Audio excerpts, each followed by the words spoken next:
We'll call to order. Welcome to the Wednesday, July 19th electronic meeting of the Airport Advisory Committee. The meeting is being held remotely to affect social distance to mitigate the spread of COVID-19 virus. We intend to conduct the meeting like a regular in-person meeting. However, please be patient with technical issues. Public comment can be made via telephone only. To speak during one of the public comment opportunities, please call 1-877-853-5247 or the 888 number, which is 788-0099. And in the meeting number, which is in the meeting published agenda, which is 530-745-4665. And you can find that, as I said, in the published agenda on the public website of the cities. Good. So next up, a roll call. Okay. Member Perry, and please let us know what community you're participating from. Mark Perry, Scioto Township, Washtenaw County. Okay. Mr. Ferris. Greg Ferris in Fraser, Colorado.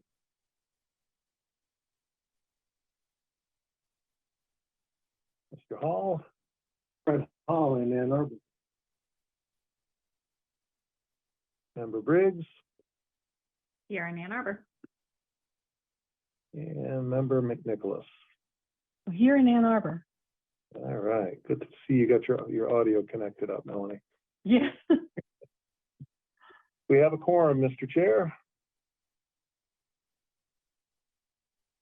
Outstanding. Next up will be approval of the agenda. We read through the agenda and see if we can move to approve. I so move. Second. All in favor of approving of the agenda for tonight, I'll say aye. Aye. Aye. Any nays? So approved. Next up, approval of minutes from the last meeting on May 17th. Any questions, issues with the minutes? Yep. Seeing none, look for approval. Move to approve the minutes as presented. Second. And now, so we got approval. So let's do all in favor of approving the minutes as written. Say aye. Aye. Any opposed? So approved. Next up is our first public comment section. This is an opportunity for people to speak up to 3 minutes, participate. You're already on the phone call, and to get in the meeting. Matt will list you off by your 3-digit number if you'd like to speak, to raise your hand. To raise your hand, $9 will on your phone will allow you to raise your hand so you can speak. If you want to speak, then just try to move to a quiet area and mute the television or any other noise so it's easy for us to hear. When you start your comments, please state your name and the address at the beginning of your comments.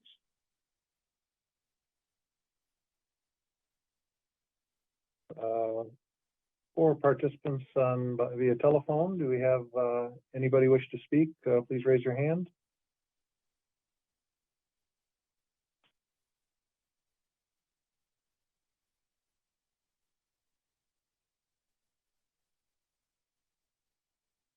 Okay. All right. No public comment. Excellent.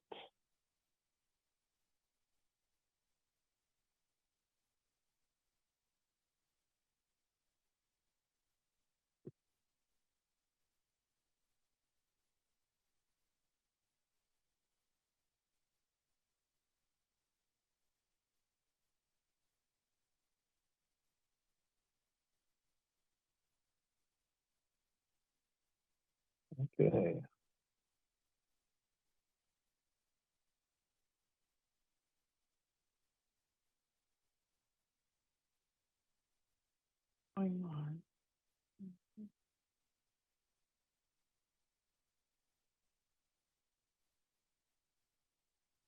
Mr. Chair, do you want me to go into correspondence or? You're muted.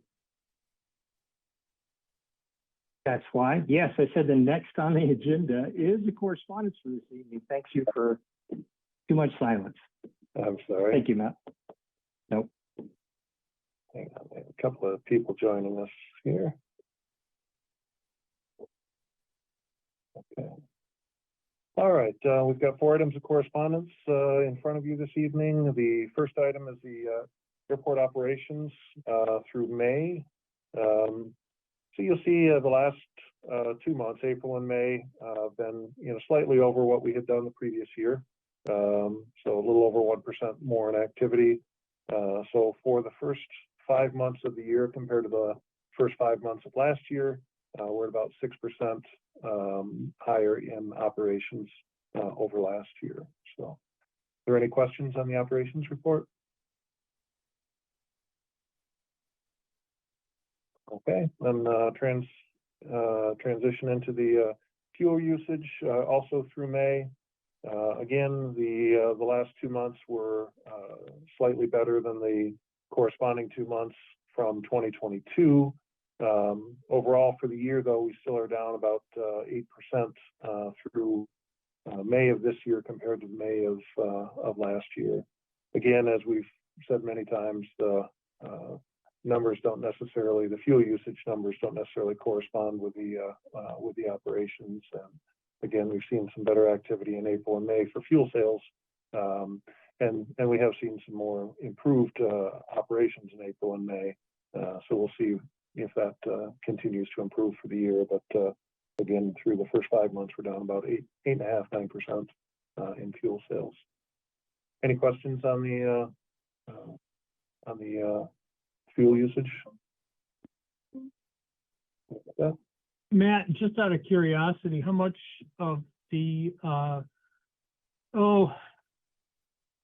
helicopter construction over at the stadium is that having a positive impact on sales? Yeah, we're definitely seeing some sales from CHI, and it hasn't been a significant amount, but we've definitely seen last month they did have some fuel purchases. Okay, good. We are seeing that. Okay. Next is the Hangar occupancy, and actually it's been pretty stable these last couple of months. So we're 100%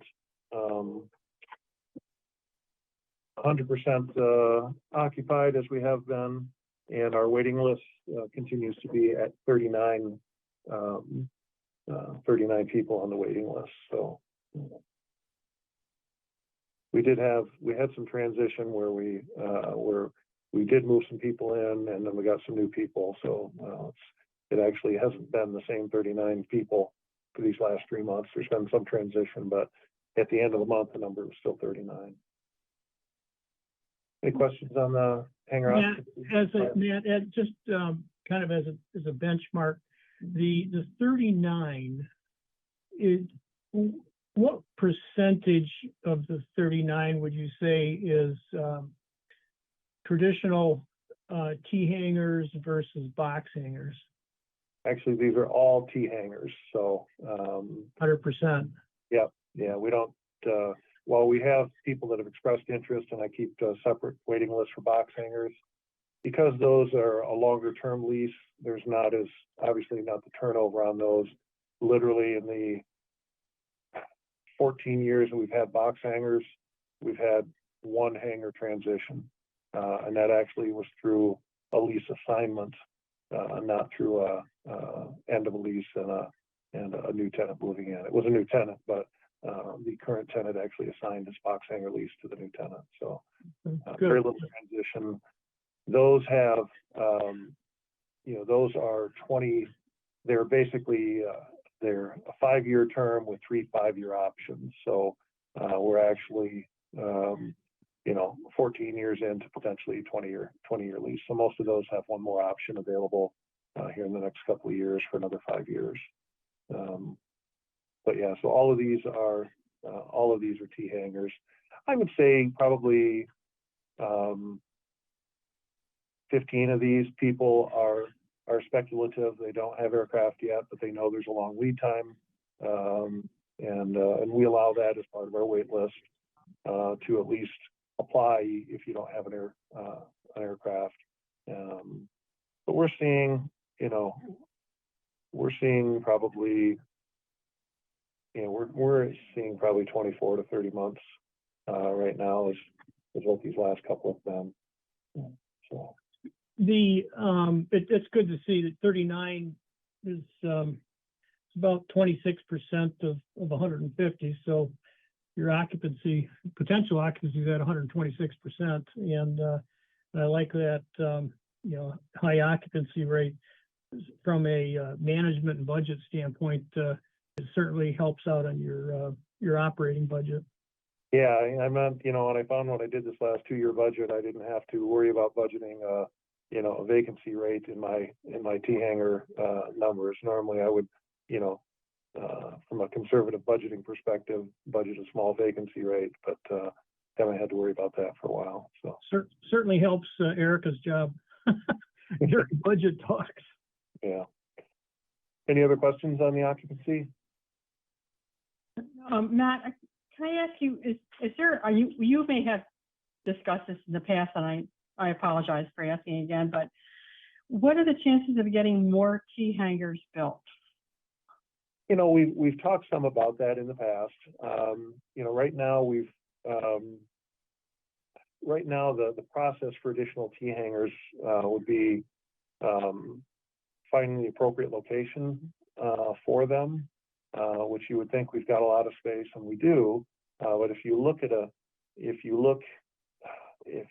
a map of the airport, an aerial shot of the airport, there's not a lot of good spaces to add additional T hangars, and primarily because the most likely location would be the southeast area of the airport, but the soils in that airport are quite poor, and so you would definitely have some costs associated with either mucking out the soil or doing another form of helix drives or something like that to add down there. The next most likely area would be up in the northwest tees, would actually be an extension of some of those existing rows to the north. But with that would definitely be some significant grading related to that area. So probably a year or two ago, we shared some potential layouts with the Airport Advisory Committee of additional T hangars. So it would have its challenges to add additional ones. It could be done, but it's going to be at a cost.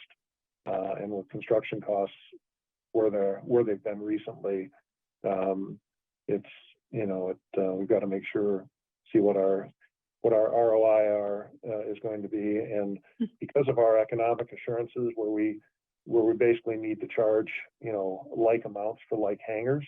There's some flexibility in that, of course, but that also dictates making sure that we can charge an appropriate rate for that to cover construction costs and those types of things.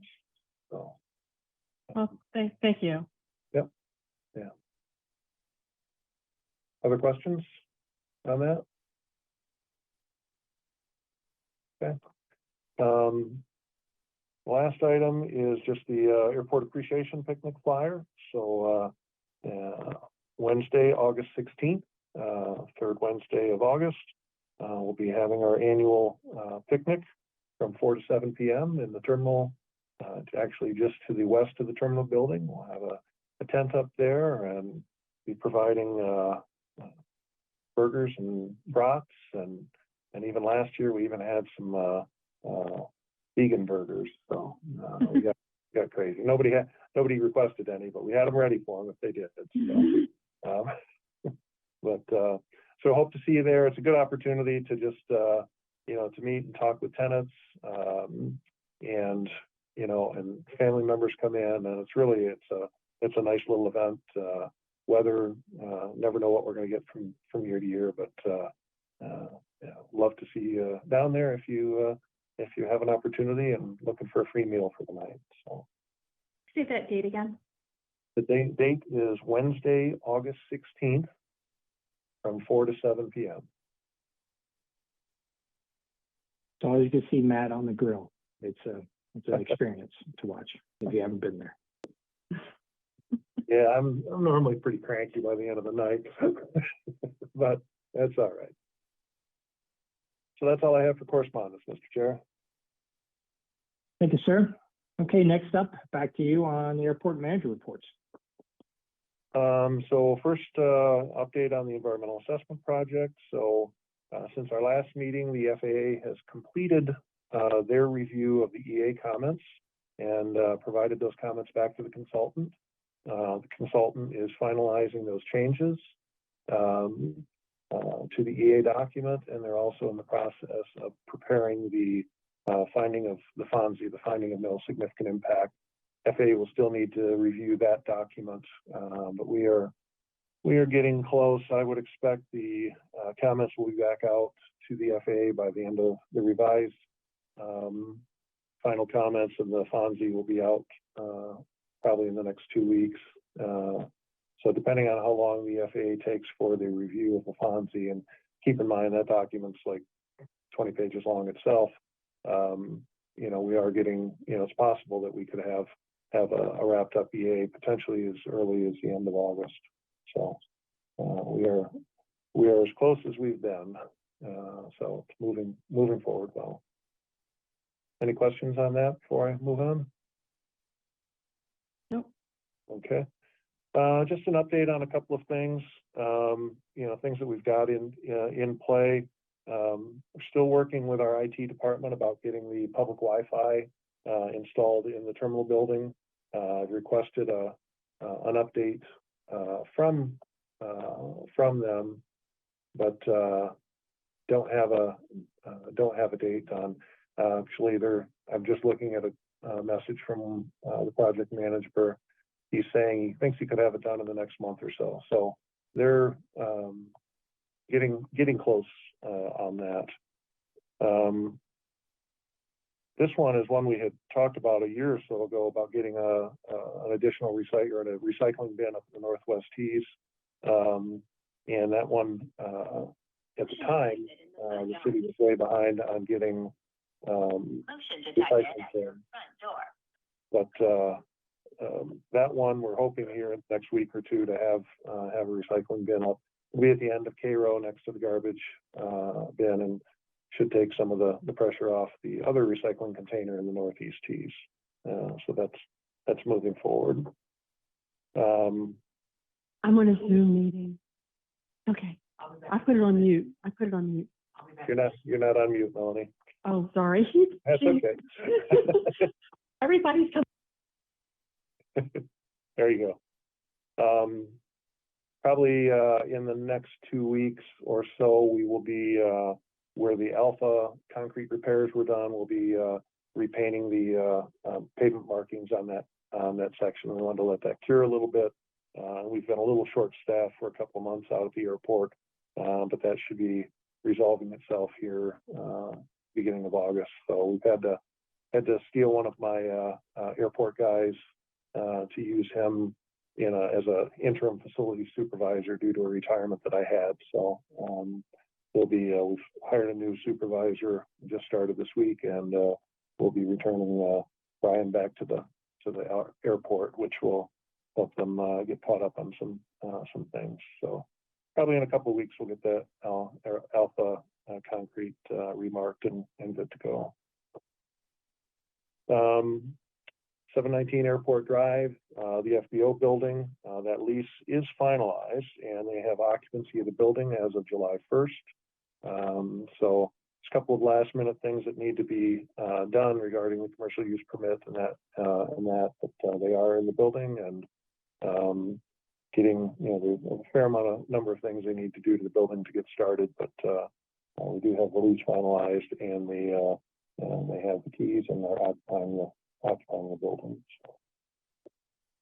And the last thing I have is just to inform you that we're working with MDOT, and they've put a survey out for what they call their MDOT multimodal EV charging program, and they are getting information from airports, interested airports in the state of Michigan that are interested in a pilot program to look at what they're calling intermodal EV. So it would be preparing your airport for electric aircraft. It would be adding charging for equipment. It would be adding charging for public chargers, those type of things. So we've submitted our application for that to the consultant that is working this project for MDOT Aeronautics, and hopefully in August or September we'll hear they're gonna shortlist it down to 4 or 5 airports, and then maybe select 1 or 2 airports to move into the next phase, which would be the actual implementation, final planning, and those type of things. But with the stuff that we're doing in the city, with the charging infrastructure and carbon reduction, the installation of solar out at the airport, those are all things that are beneficial for Ann Arbor. So hopefully we'll have a good application and at least at a minimum make it to the short list. So I'll keep you guys informed as that goes. Nothing you guys need to do on that, but again, just wanted to let you know that that's something that we are pursuing. And part of this, is just looking at opportunities for carbon reduction, carbon offset for the airport as much as possible. So, any questions on that? Go ahead. Matt, where would your charging stations be located, just conceptually? For aircraft or in ground vehicle? The ground vehicle is most likely going to be at the terminal building. Our parking area is pretty full there now, but the biggest thing is going to be the source of power and how much juice that we're going to need. And I'll be honest with you, I have no idea what we'll need for aircraft charging. I can tell you, the needs for either level 2 or fast chargers for vehicle charging, but I don't know what's being proposed for aircraft charging. But our main power supply coming in and our biggest electrical system is actually in the terminal building. So most of the airfield lighting comes out of our basement lighting vault.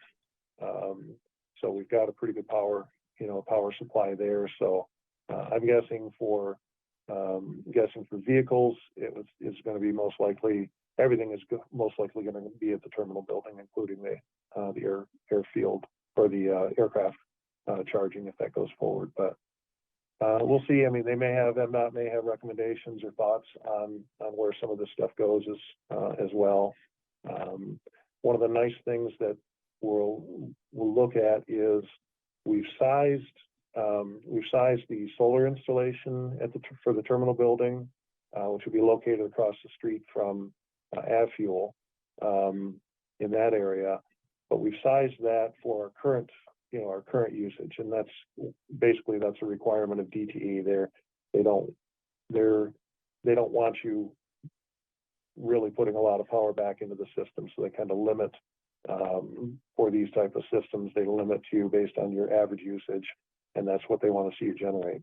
If we end up with some sort of increased power usage at this location due to EV charging for aircraft or equipment or vehicles, it does give us that flexibility to increase the size of that solar installation and up the power going into the terminal building. So we think we're in a reasonably good position for that. A lot to learn on it still, though. Good, thanks. Other questions on that? All right, that's all I have to report, Mr. Chair. Thank you. It's a good report, Pat. Appreciate it. Next on to committee reports, and we'll start with Pittsfield, Lodi Township reports. And Chief, I see you're here tonight. I don't know if you have anything to report from Pittsfield. think you're muted, Chief. Pardon me? Oh, there you go. Couldn't hear you the start. I don't have anything new. I have a couple of additional or new noise complaints that I know that we have as part of our unfinished agenda, I guess, items, the noise abatement program brochure. And so I don't know if you want to talk about the new complaints now, or you want to just wait and keep it all one conversation later on. I think we could probably move to that noise concerns. You know, we really only are talking about the brochure, but we could put it in there. If that seems okay, unless anybody has an objection to that. Okay. Thanks, Chief. Thank you. Discovery area, as usual, Greg, is slow. There was some, we were at the pancake breakfast there in June. We were able to talk to some more people, get some contacts for different things as moving forward as kind of the fundraising is the next step, and some planning.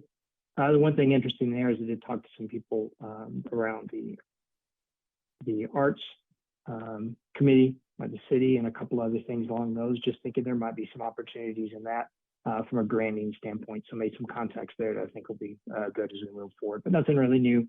I hope to get something here by then September and get so we can do some of the fundraising and push forward. But I talked to a few people that are definitely interested and of helping us move forward. So apologize for dragging this on forever, but I think it will.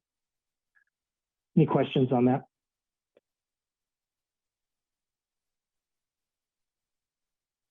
Okay, next on to unfinished business and back to the noise concerns. I think we could start off there with Chief, with you, just to maybe bring up the concerns or the complaints that you've had recently. Can't hear you again, Chief.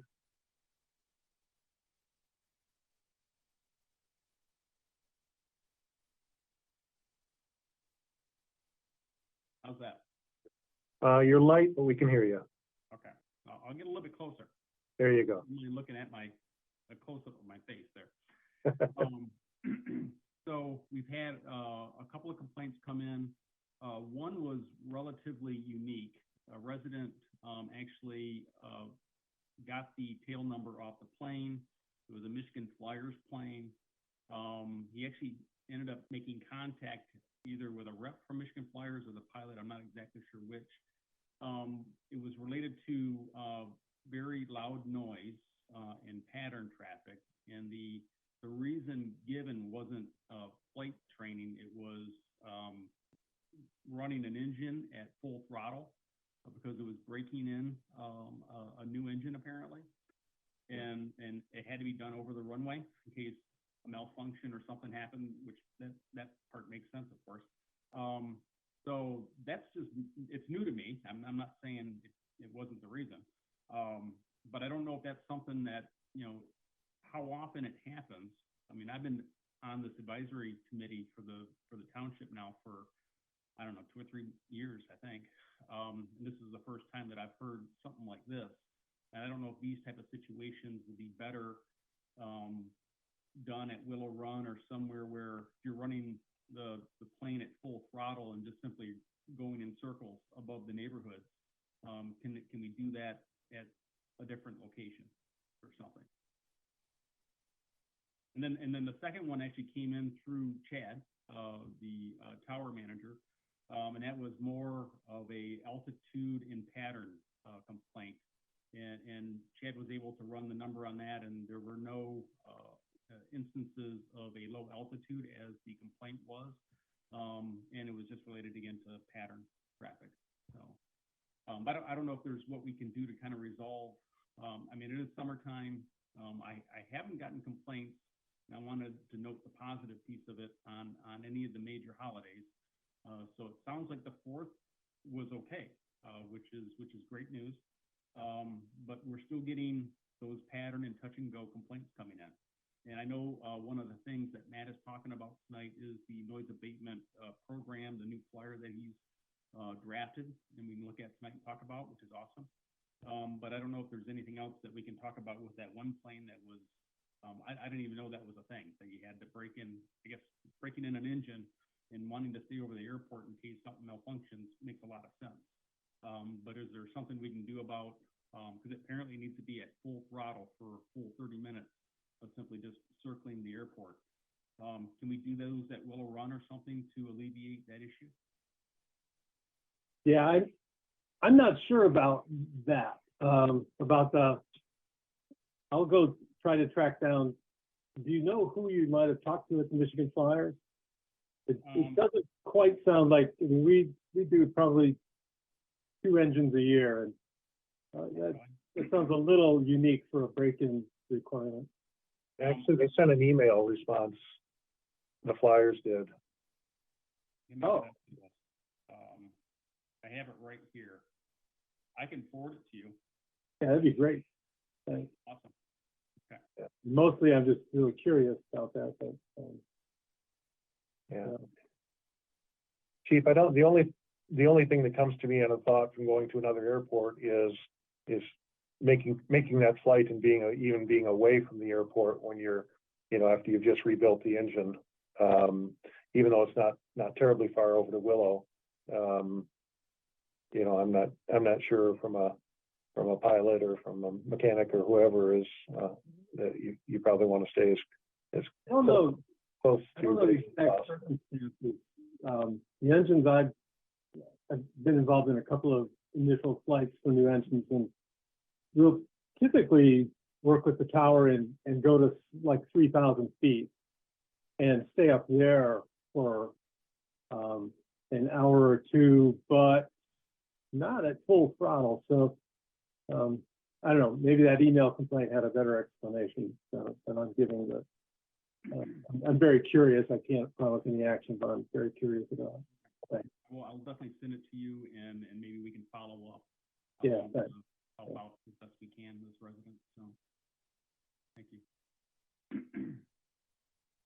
Good. Thank you, Chief. Thanks, Fred. Thank you.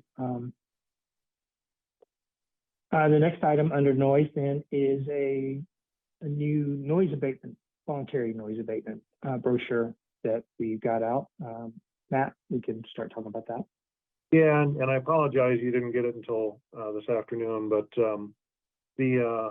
basically what I've done is, after our last meeting, I reached out to a couple members of the committee to utilize their expertise, have them review the document, not only for what we were proposing to put in, but also just taking a look at what's there. So again, I appreciate those members that gave me feedback.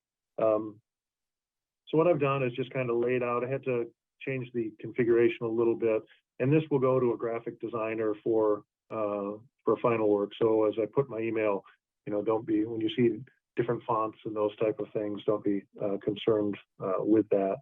But what we've done is based on our last meeting, we've really looked at a couple of things. We wanted to spell out traffic pattern as more of an impact or a little more prominence in the document. So if you look at the first page of the brochure, you'll see we've got a section for traffic pattern activity, gives altitudes, gives directions, and then it gives some of the procedural stuff that we talked about adding, which was the no pattern traffic on Memorial Day, July 4th, and Labor Day.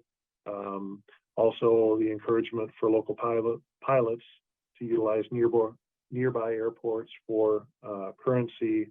And then actually under the direction we had talked about, encouraging pilots, depending, to request a change in pattern direction from the control tower to minimize noise impacts. And obviously that's going to depend on a number of things, and that's up to the tower to either grant it or not. It's something they do now. But again, just to kind of provide some deviation and change to the pattern. So all of those have been integrated in there. On the second page, which was the back of the brochure, we've added under the right below the drawing, we've added the language about the no pattern traffic flying on Memorial Day, July 4th and Labor Day. So again, as we've said, this is a voluntary procedure, but you know, if we can encourage our users, you know, I applaud U of M Flyers for jumping right into that. And you know, if we encourage some of other flight schools and those things to, you know, take those holidays off from pattern traffic, you know, that may gives a little bit of respite to the community, a little bit of a break when they're trying to enjoy a barbecue or something like that out there. So, so I don't know if there's questions or comments on on what I sent out. So Matt, Yeah. this is Lodi. It looks beautiful. First of all, this is really well done. My only question is, there's nothing that says voluntary on it. It looks like a pretty mandatory protocol. So do we want to stay away from that?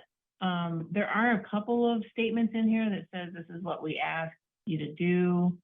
You know, it's intended to do this, but it's really nothing that says voluntary. I don't know if Chuck Ferguson managed to get a dial-in number, but he called me earlier today and he was concerned about having to follow these rules to the letter for the young eagles.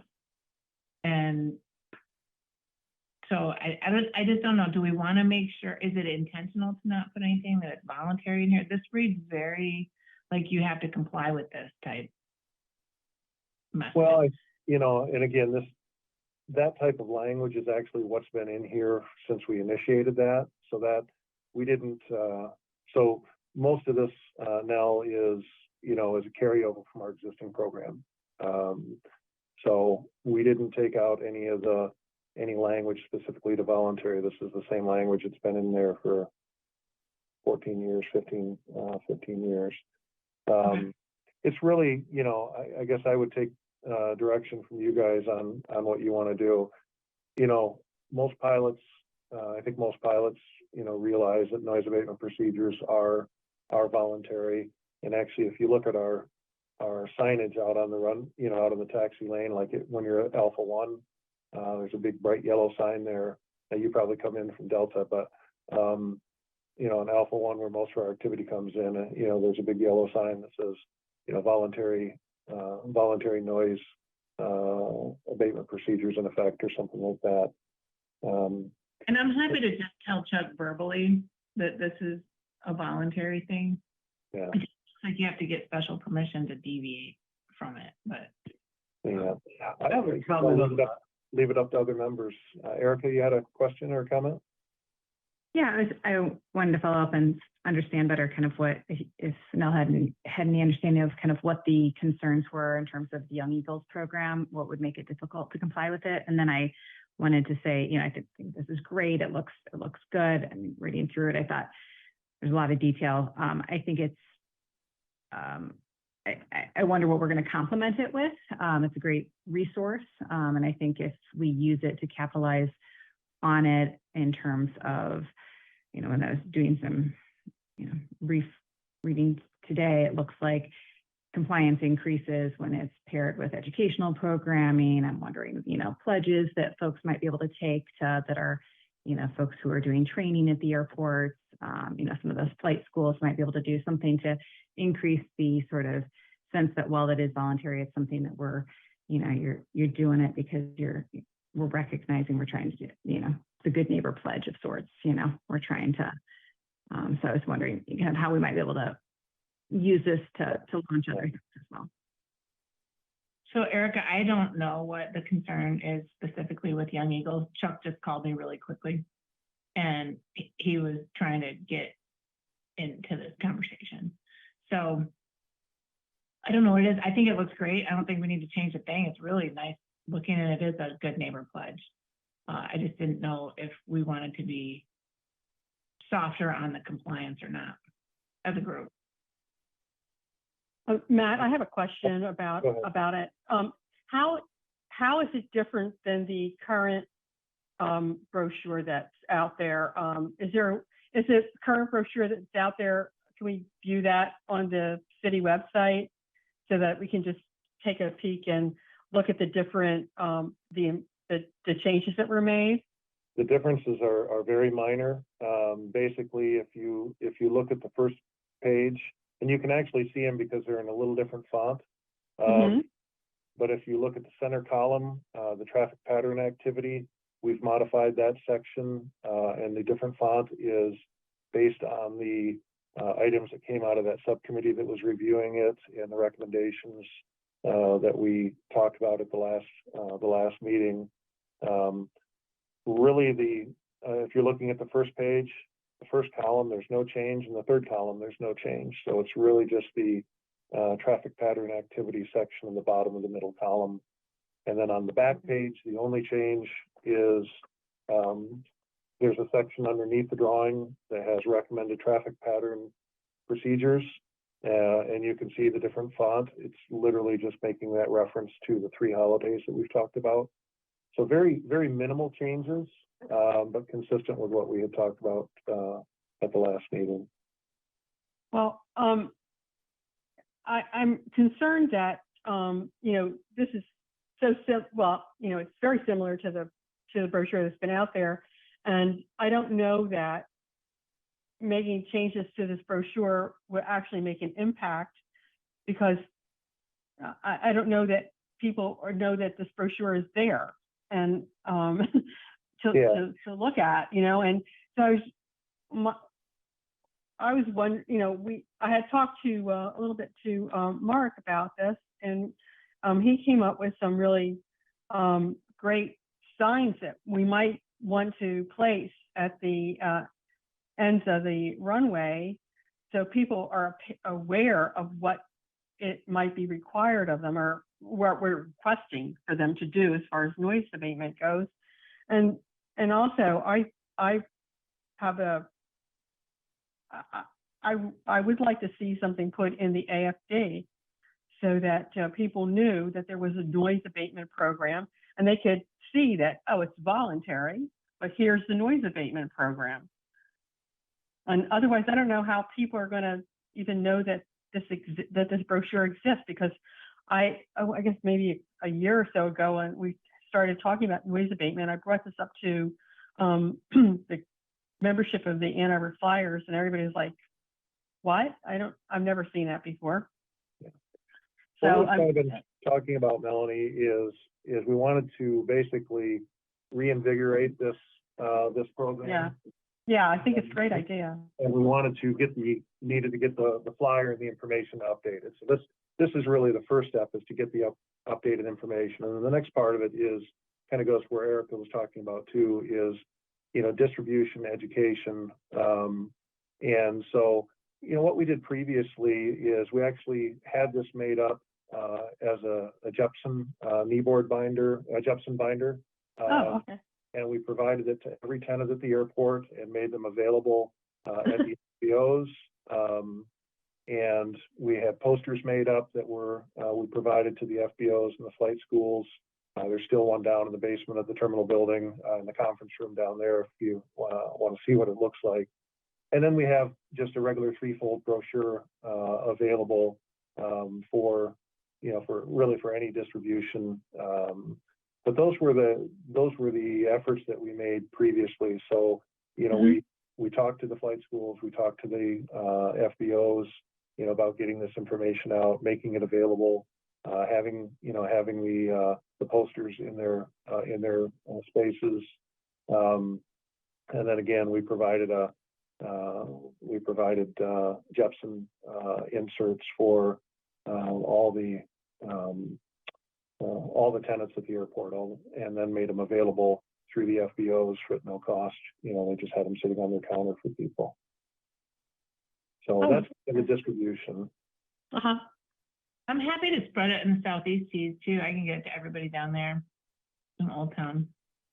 And Erica, for your knowledge, a Jepson binder is basically, pilots keep a binder with all sorts of flight information and those type of things. It's their baby when they're in their aircraft. So it's by providing it as an insert for their binder, it makes it readily available whenever they're flying. Brad, I know you've had your hand up for a while. Yes. One specific comment, I hadn't noticed it earlier, I'm sorry. But in the traffic pattern activity, says runway 6, make right traffic. That reads a little bit like do that when the tower's closed also, which is in conflict with the established procedure and the charted procedure for what traffic pattern to use. I think we should either make it clear that either this is a when the tower's open, try to do this. I think the controllers already try to keep traffic south of the runway. But when we're Gulf airspace, the prescribed traffic pattern is left traffic unless otherwise noted. And that kind of gets to safety in that it's where we expect people to be. Yeah. How we expect them to approach the airport. Not everyone complies, and I've heard people get chewed out on the radio for it. So it's, you know, it's not a perfect deal, but it is the way it reads, and especially coming just after some of those more statement of fact, it almost sounds like a reminder to me. Remember, use right traffic on runway 6, but it's not, you know, maybe we should petition the FAA to make it right traffic on 6 or something like that. Then it would go onto the chart and into the SD. But it's that statement on the proposed brochure kind of reads in a little bit of conflict to me. So if we added, or where it says right hand pattern, if we added when tower is open, does that clarify it better? It does clarify it if that's the intention. Yeah. I mean, it's what we're doing now. Yeah, that's what I'm yeah. thinking. Yeah. Yeah, so I think we can go ahead. I can go ahead and just add that language. Yeah. Good. If I just one more second, to make a comment, because I know Mark, I saw Mark's email that he had sent, and when Melanie had mentioned that, and I don't know if that is an option. I mean, I love all the ideas and all the things that we're going to do to provide, to distribute the abatement flyer, the brochure, and educate and awareness and all that. And I think all those things we do need to do. I definitely appreciate, I'm very grateful that all of you have been totally on board with trying to resolve these issues as much as we can. And I know our residents do too. But what about any additional things that we might be able to do, like signs or something that when a pilot is taking off or whatever, that it just kind of calls to their memory again, oh yeah, that's right, there's an abatement program. I need to try to be more conscious about pattern traffic, touch and goes, things that we're trying to do to address or resolve. I had just sent to everybody the image of the sign that Melanie and Matt Harshberger referred to. If you want to open it up, or Matt, if you want to just throw it up on the screen for everybody to comment. Second here, let me pull it up.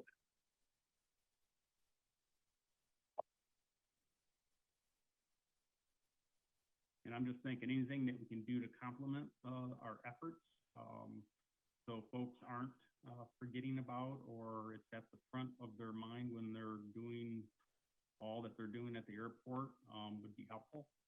But Can you guys see this? Yep. So the top sign, as Mark's indicated here, actually is already out there. It's the existing noise abatement sign. And then the second one is one that he's proposing, you know, as additional signage. So.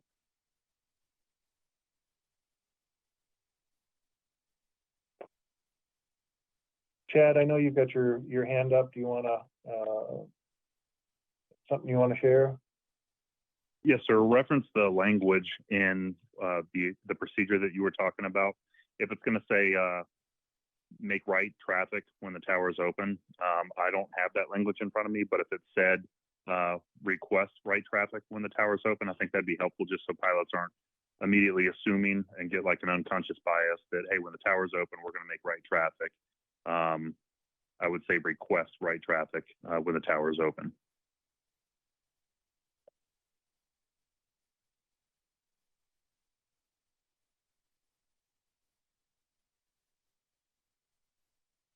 Okay.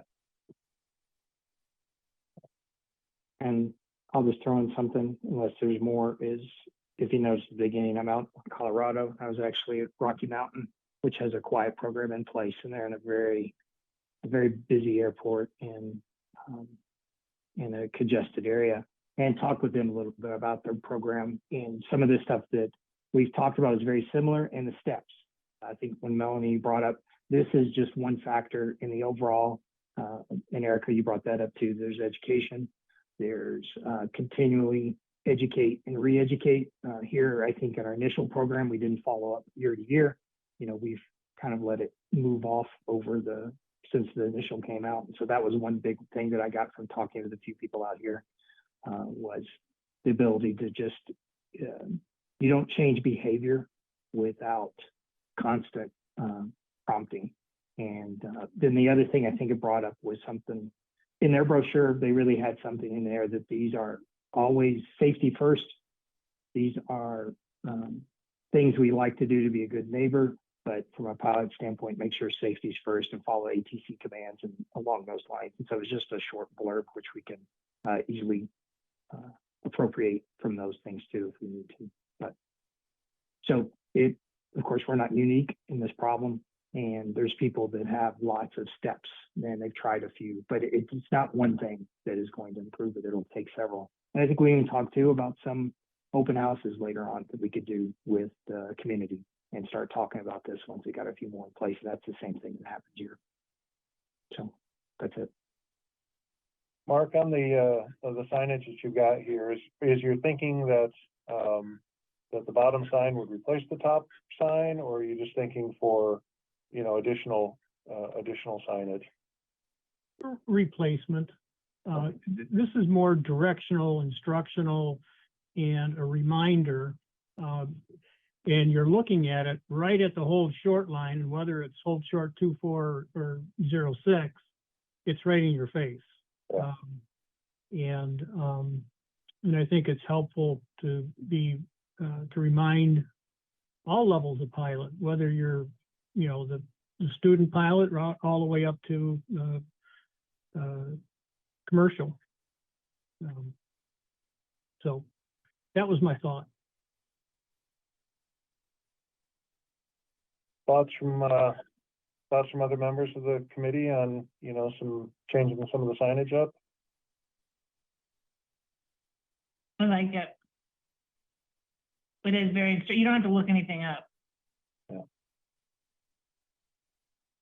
Yeah, I agree. I'm all for the new signage. Anything that's a fresh coat of paint on this stuff. I find that our members at the Michigan Flyers are always receptive to this. It's just that it's kind of like you were saying, Melanie, about the membership at in Arbor Flyers. It just becomes background and out of sight, out of mind. And when we refresh it to any degree, it's a way of bringing it in front of people. And you know, we're mostly well-intended people, and I think that's a helpful thing in its own right. I think it gives some immediate guidance to what you need to do in order to, you know, follow noise abatement. And it doesn't depend on whether or not you saw the brochure when you were looking for information about the airport, but it's like you said, it's right there, right in your face at the threshold. I think it would make a big impact. I think that the brochures are important also. And I think that, of course, that all of the other activity as far as distribution should go ahead. But I really like the idea of the signs. Additionally, and I'm just going to say this again, I really think we should put something in the AFD for it. Yeah, and I've got that, Melanie, as noted about what we need to do to get that in. There are a couple of airports that actually do have Yeah, I know. their noise abatements to separate page on their, you know, in the AFD. Ours just references voluntary noise abatement procedures in effect, I think is all, it says under note, but the brochure itself is not part of the AFD. Right, yeah, thank you, Matt, thanks. Other comments, questions? So my plan is we'll make these last couple of changes that Chad and Fred suggested. If you get an opportunity and you see any additional changes that you think need to be made, reach out to me sooner rather than later. I'm going to be getting this over to a graphic designer, finalizing the look of it, and then moving forward on, getting pricing and printing for Jepson binders, brochures, and posters. And then we can start the distribution. The other thing that I wanted to add as, I'm not sure if time frame, it'll take a little bit longer, is, when I was doing a lot of the peer review for other airports that had noise abatement procedures, I saw a lot of good information on airport website to be able to just kind of an FAQ for noise issues. And a lot of it was, just making sure people realize that, yes, these are voluntary procedures. We encourage them, we educate them, so on and so forth. Talks a ton of stuff about, I saw a lot of different ones, including Greg, you had sent me the link to the Rocky Mountain one. New Smyrna Beach, if you guys look, they had a great FAQ section in Florida. So there's a lot of good stuff to steal out of there, but to maybe add some addition, more for an education, so people realize that, when they're taking off and landing, they're going to be lower, and that the patterns, where they fly is relatively structured depending on the, the type of flight procedures, if they're flying IFR or those type of things. So I think longer term, that's something that we'll look at is doing some additional education through the website or making additional information available through the website that's not there now. Okay. I can just chime in a little bit on sort of the any other communications that get put together on this. To the degree that is possible, I'm sure we'll be modeling after other communications and stuff that are out there and what we've done in the past, but obviously we're trying to improve upon it, and it's worthwhile always, I think, when thinking about governmental communications, to think about there's sort of putting the communication out there, and then there's kind of putting effective communication out there. And so thinking a little bit about sort of the psychology of what helps people change behavior is somewhat important. Just some stuff that's been brought up to me in the past is just a reminder that we as humans operate sort of in a group think, so we like to do what other people are doing.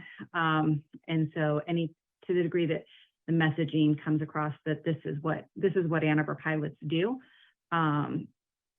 people want to be a part of the group. There's some strange sort of, I'm happy to follow up later in this on this with you, Matt, but there's been some psychology that's been learned across the time in terms of how to get people to do things in short little messaging, at least encourage them a little more.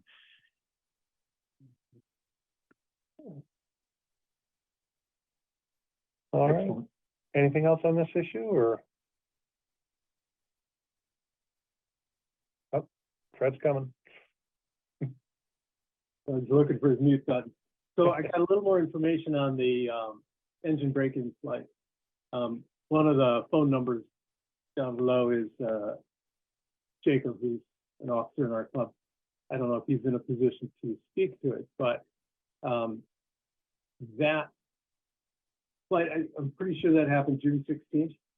And Jacob thought that the pilot of that airplane might have been kept down low to stay clear of the clouds.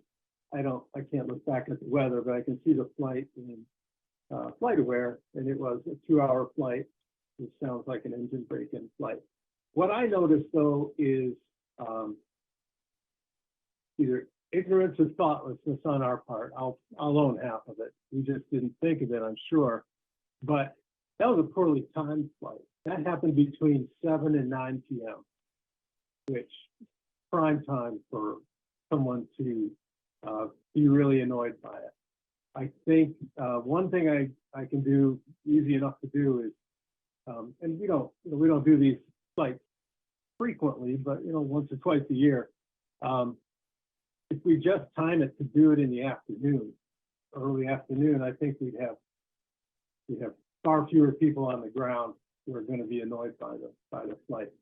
Because we do, for safety reasons, we want to stay within gliding distance of the runway. He was flying that at just below 3,000 feet, and I don't know whether that was clouds. We try to do it at about 3,000.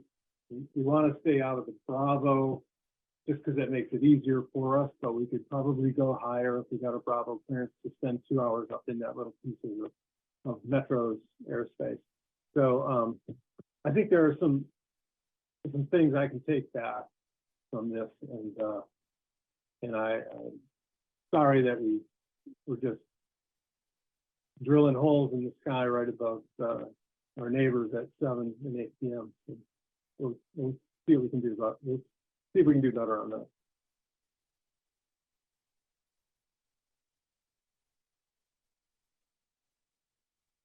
Okay. Matt, just going back to the noise abatement for a moment, will you have a newer aerial image with a flight pattern, or are you just going to use this one? I was going to reuse this one, unless you think there's a specific reason not to, or? In the, like I said, this is like 15 years old, 14 years old. I can't remember when I did it last, but there may be some new construction that a more contemporary aerial would give you updated growth information. The second thing that I was thinking, in the event that a new sign with more instructional noise abatement procedures are on that sign, if you could possibly do an image and insert it or inset it into the aerial, there seems to be ample space in one of the corners that doesn't have any flight pattern information, so that people possibly are reminded this is the sign that you're going to see. Okay. Or if there's another one, space on the front side. It doesn't look like there is, but no, it's but in this the southwest corner of the aerial that we have, there's no reason we couldn't put an inset in there of the sign. Southeast corner. I'm sorry, I said southwest. But... the other southwest corner, right? Yeah, exactly.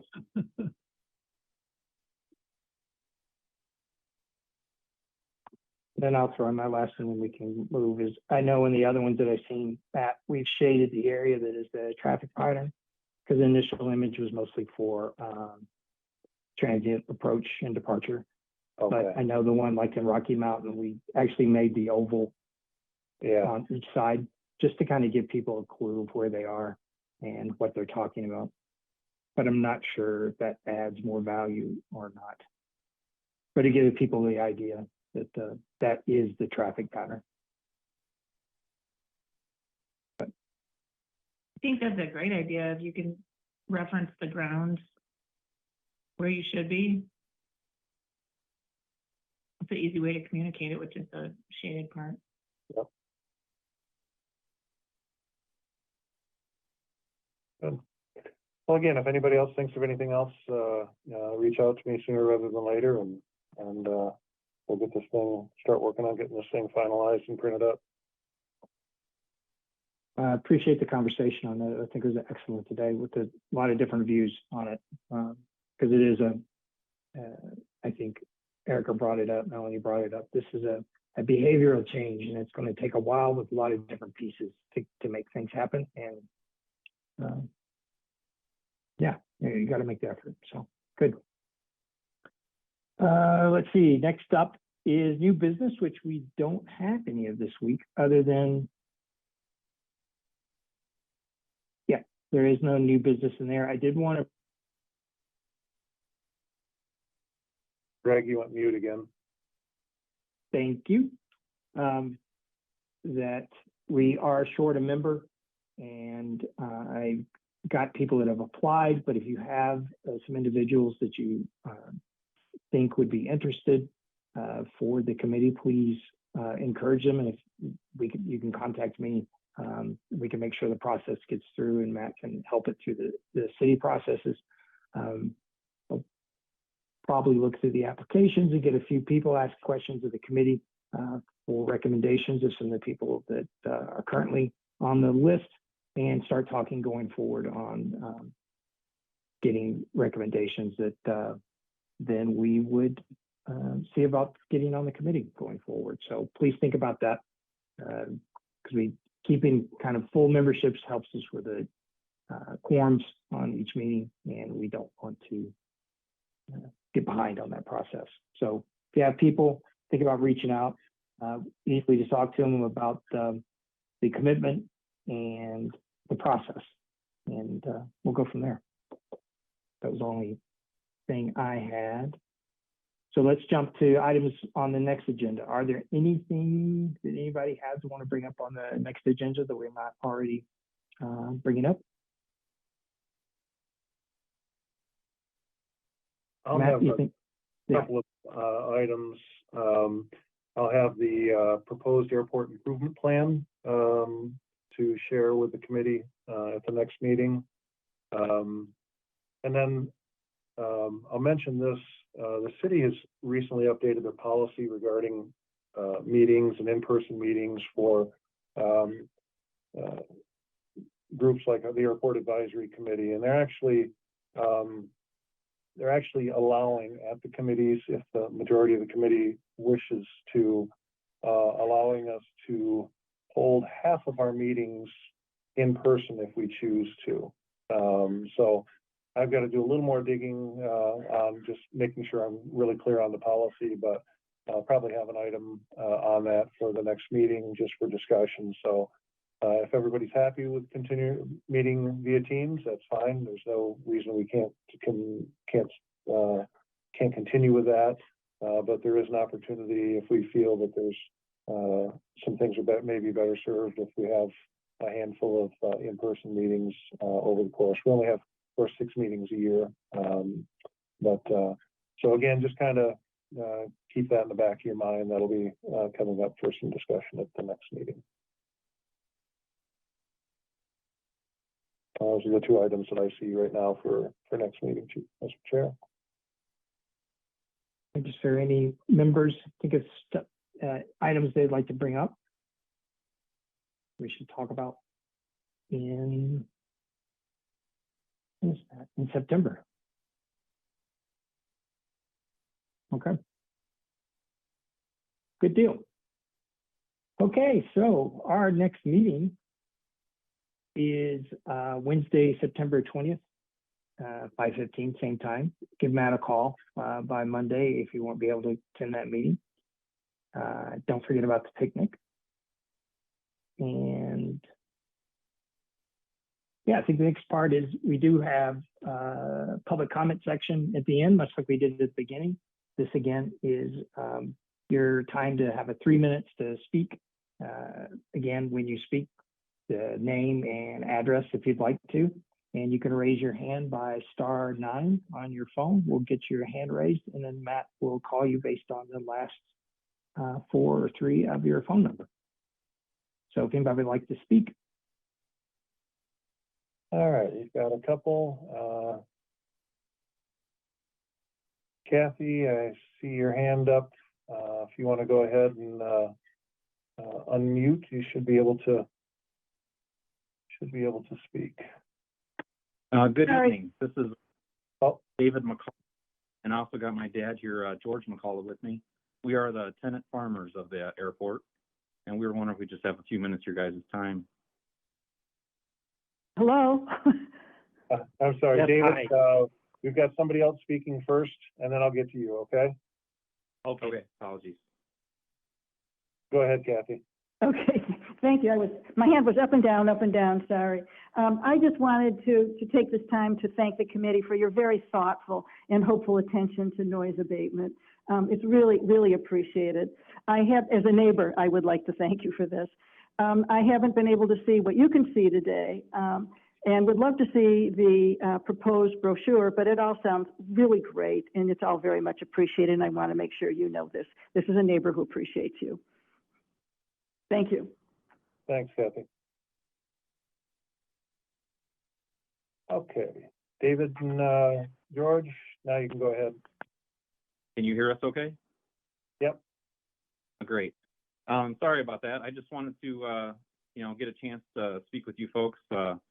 Matt told us here on May 12th that you voted to eliminate farming inside the grounds of the airport. Is that correct? Yep. And we just, we wanted to bring it to your attention that we are, extremely disappointed that that's the decision that the airport is deciding to move forward with, and just would like you folks to possibly consider revisiting that. We've been farming inside the grounds for 35 years, and it's been a significant run for us, and we're going to greatly miss that property. Hi, this is George McCullough, and you folks probably already know this, but over the years we've paid almost $250,000 to the city for rent of the farmland, and we are also responsible for Pittsfield Township taxes, which is close to the same amount over all these years that we've paid.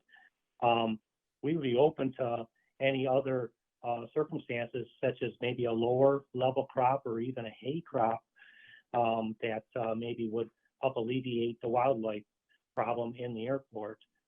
We've read the FAA report, the environmental assessment, and eliminating ag is actually the third item mentioned. The previous two are repair and maintenance of the fence around the airport, which has not been done over the last few years. So we're just hoping that there's any possibility we could continue to work with you folks on the property within the fence.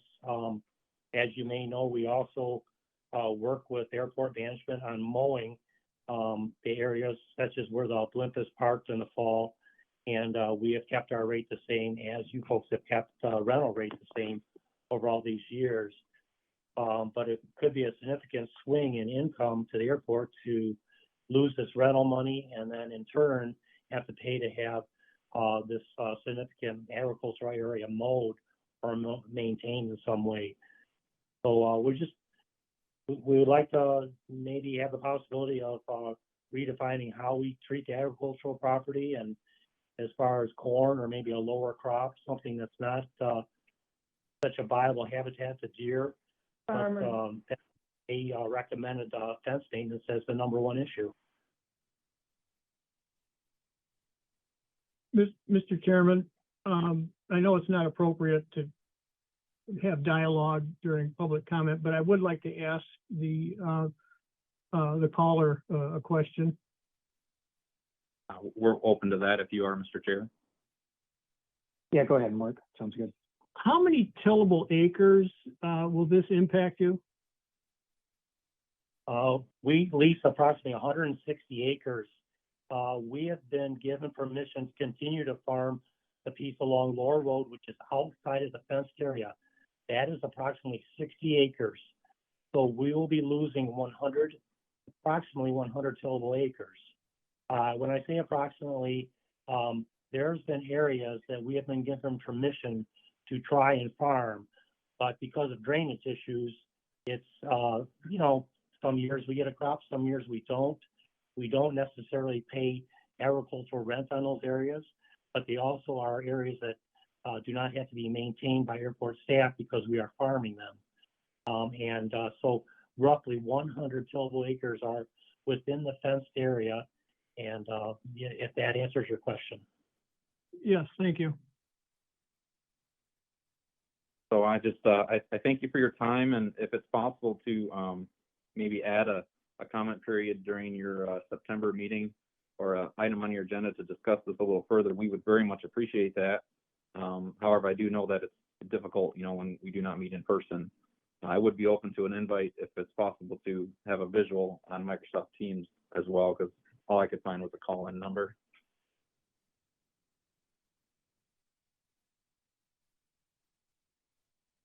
Thank you. Thank you for the comment. Any other, public comment or call-ins?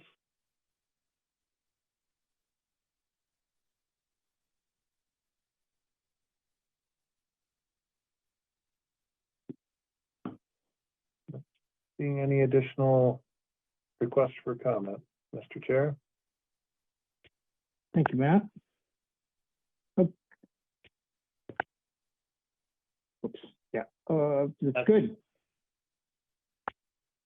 Fantastic. So with that, we are at the point of adjournment. So we will entertain a motion to adjourn until September 20th.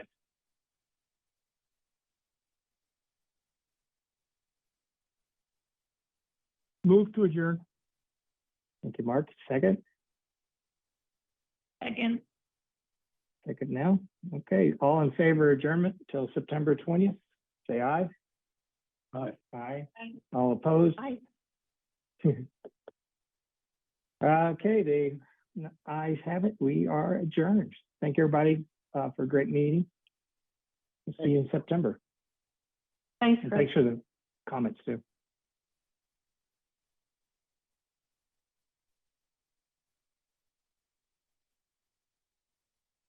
Matt and Greg, I wonder if I could chat with you for a sec. Sure. Obviously, we're still kind of in public, but I did think that last public comment was interesting, and I'm hoping that we can have some follow-up conversation about sort of the impacts of that decision. I know the decision has been reached, but you know, if we could follow up via email on that one. Sure. Yeah. Yeah, I don't think there's anything wrong with that to discuss it further. For Thanks so sure. much. All right.